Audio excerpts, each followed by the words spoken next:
आज हम बनाएंगे आटे का केक। क्योंकि आटा पौष्टिक होता है तो आटा और सूजी उसको मिला कर के ही आज हम केक बनाए, जिसमें हमने लिया है 2 कटोरी आटा और आधी कटोरी सूजी है और ड्राई फ्रूट है, इसमें इलायची भी मिक्स, टोटल सारा ड्राई फ्रूट इकट्ठा किया है। दूध है और थोड़ा सा कलर डालने के लिए है, और मेरे पास ये न्यूट्रेला का था तो ये भी हम डालेंगे तो ताकि हमें बहुत सारी पौष्टिक चीज़ें मिल जाती हैं। तो इसको चॉकलेट फ्लेवर और थोड़ा रिफाइंड, देसी घी में आप बनाना चाहते हैं तो देसी घी में भी बना सकते हैं, वो आपकी चॉइस है। लेकिन देसी घी जम जाता है इसीलिए थोड़ा सा मैं अवॉइड करती हूँ उसको, क्योंकि फिर वो गले में जाकर पकड़ लेता है वो।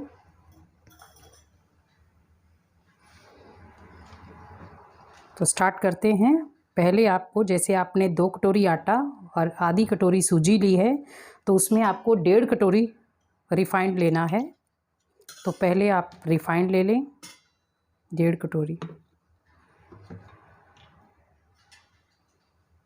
और 1.5 कटोरी ही हमें चीनी लेनी है। तो आप चीनी अपने अकॉर्डिंग भी ले सकते हैं, और अगर आपको मान लो आपको शुगर पेशेंट को देना है तो इसमें आप हल्का सा गुड़ ले लें और या फिर शक्कर डाल दें, लेकिन उसमें आप अदरक का पेस्ट ज़रूर डालें, और शहद ले सकते हैं अगर वो शहद लेना चाहें, या आप फिर बाज़ार में वो जो उनकी शुगर क्यूब्स आती हैं तो वो भी आप डाल सकते हैं। लेकिन उसमें अदरक डालना ना भूलें, क्योंकि उसमें फिर वो नॉर्मली वो खा सकते हैं। और इसको फिर हम अच्छी तरह से मेल्ट करेंगे, और एक ही तरफ आपको हिलाना है। हम जो भी सामग्री डालेंगे वो आपको एक साइड पे ही हिलानी है, क्योंकि अगर हम कई साइड पे हिलाते हैं तो वो हमारा केक फूलता नहीं और स्पंजी नहीं बनता है। तो हम घर के सामान से ही आपको सारी चीज़ें बता रहे हैं कि आपको कोई दिक्कत ना हो, क्योंकि ये सारा सामान आपको घर पे मिल जाता है। और अगर आपके पास न्यूट्रेला नहीं है तो कोई चक्कर नहीं है, आप नहीं भी डाल सकते हैं, तो वो आपकी चॉइस है। अभी हम डालेंगे आटा 2 कटोरी था, और कटोरी का माप ये लिया है मैंने, तो आप देख सकते हैं। और ये आधी कटोरी सूजी है, ये भी उसी में डाल देते हैं हम। और ये जो ड्राई फ्रूट है ये भी हम साथ में ही डाल देंगे। इसमें बेकिंग पाउडर और सोडा ये भी डलेगा। तो इसलिए आप, जैसे 2 कटोरी आटा है और आधी कटोरी सूजी है, ड्राई फ्रूट हमने डाल दिया है, तो उसके अकॉर्डिंग हमें ये आधे से ज़्यादा चम्मच बेकिंग पाउडर लेना है।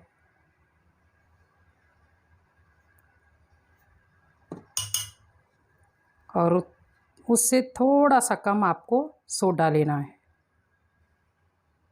इतना।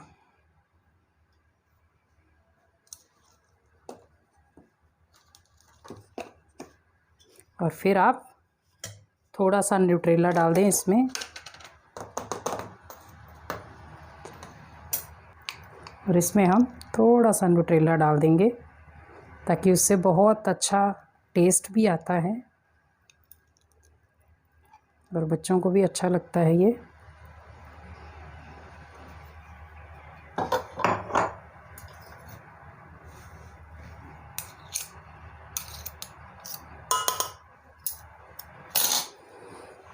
अभी हमें एक साथ, क्योंकि कई बार मैं इसीलिए आपको इस चम्मच के साथ ही आपको हिलाने का बता रही हूँ, क्योंकि कईयों के घर में बीटर नहीं होता है या कोई चीज़ नहीं होती है हिलाने की, तो हम सोचते हैं कि हम किससे हिलाएं।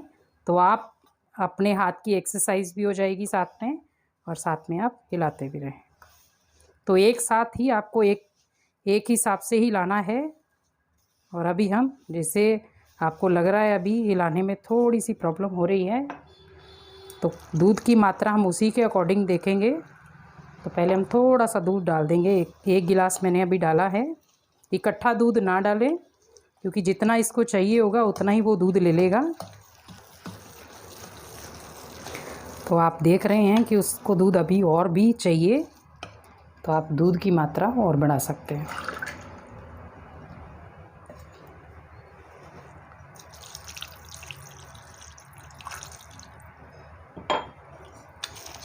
लेकिन इसको हिलाना एक हाथ में ही है, बार बार इधर उधर ना हिलाते हुए, क्योंकि अगर आपने इधर उधर थकने के बाद आपने इधर उधर हिलाया तो आपको क्योंकि वो उबलेगा नहीं फूलेगा भी नहीं।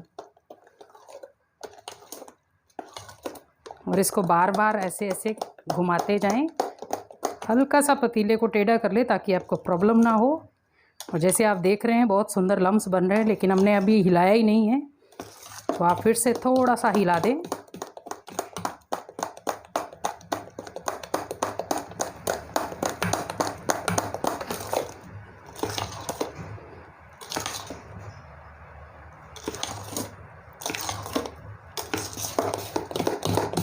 जो चॉकलेट का न्यूट्रेला का डाला था तो वो फ्लेवर उसने ऑलरेडी दे दिया है, तो हमें कोई भी फ्लेवर को डालने की ज़रूरत नहीं है, क्योंकि अगर हम कोई भी और फ्लेवर डालते हैं तो आपको किसी भी फ्लेवर का टेस्ट नहीं आएगा।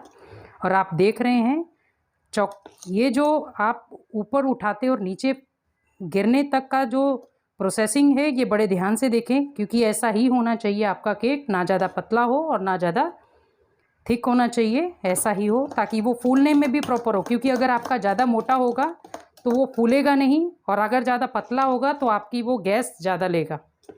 तो इसीलिए इतना ही आप रखें ताकि आराम से वो गैस को नॉर्मल तरीके से ही वो बन जाए। हम थोड़ा सा और बीट कर लेते हैं। देख रहे हैं बहुत सुंदर लम्स उठ रहे हैं इसके। तो ये आपका केक का जो बैटर है वो तैयार हो चुका है।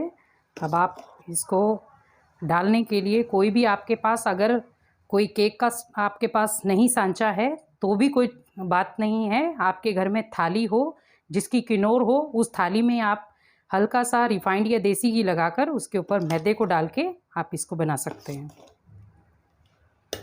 तो मैंने अभी थोड़ा सा देसी घी ले लिया है इसको अंदर लगाने के लिए, ताकि हमारा जो केक है वो चिपके नहीं।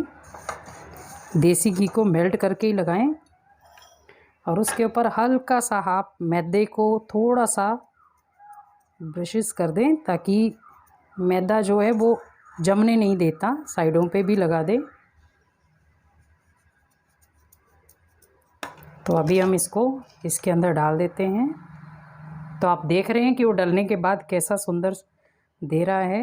तो हमें इतना ही डालना है उसके अंदर, क्योंकि उसको फूलने के लिए भी प्रोसेसिंग चाहिए। तो आप हल्का सा उसको हिला दें। तो फिर हम, तो जैसे आप देख रहे हैं कि मैंने एक बड़ा पतीला लिया है, क्योंकि ओवन में मैं थोड़ा सा अवॉइड ही करती हूँ, क्योंकि ओवन में कई बार केक कच्चा रह जाता है अंदर से, लेकिन पतीले में बहुत अच्छा बनता है, क्योंकि मैं जब भी बनाती हूँ मैं पतीले में ही बनाती हूँ।